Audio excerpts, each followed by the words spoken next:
Within the last few hours, Emory University congratulated its latest bachelor's degree graduates. In a break with tradition, the ceremony was actually held off campus, about 22 miles away, after recent on-campus protests over the war in Gaza. Atlanta News First reporter Rebecca Shrem is live in Gwinnett County at Gas South Arena. All right, Rebecca, everybody wants to know, are there any disruptions today?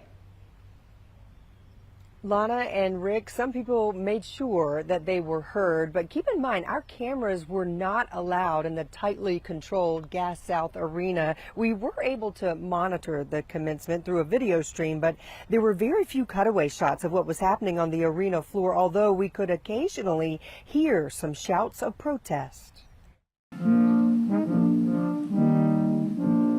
Bachelor's degree candidates entered Gas South Arena, a few of them wearing accessories in support of the Palestinian people. Many in this group had their high school graduations canceled because of a global pandemic. They started their freshman year at Emory University online. Now, with a charged atmosphere on college campuses nationwide, you are once again adapting to the unprecedented. Last month, 28 people, most of them students and faculty members, were arrested on Emory's campus during a protest over the war in Gaza.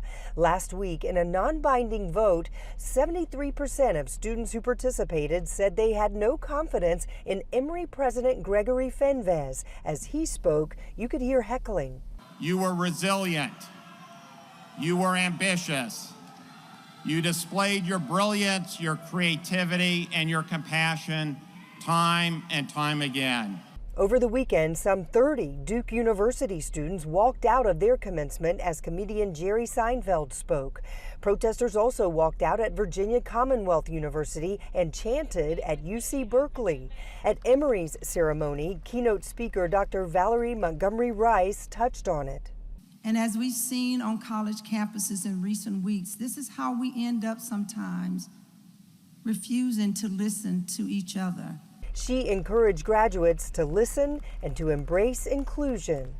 Held a gold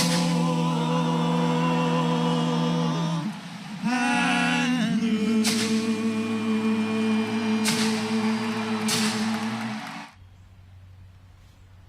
Mostly smiles inside that arena. Now, we did hear rumblings that some of the students were planning to carry Palestinian flags during the ceremony, but we did not see anything like that from our vantage point. Live near Duluth in Gwinnett County, Rebecca Schramm, Atlanta News First. All right.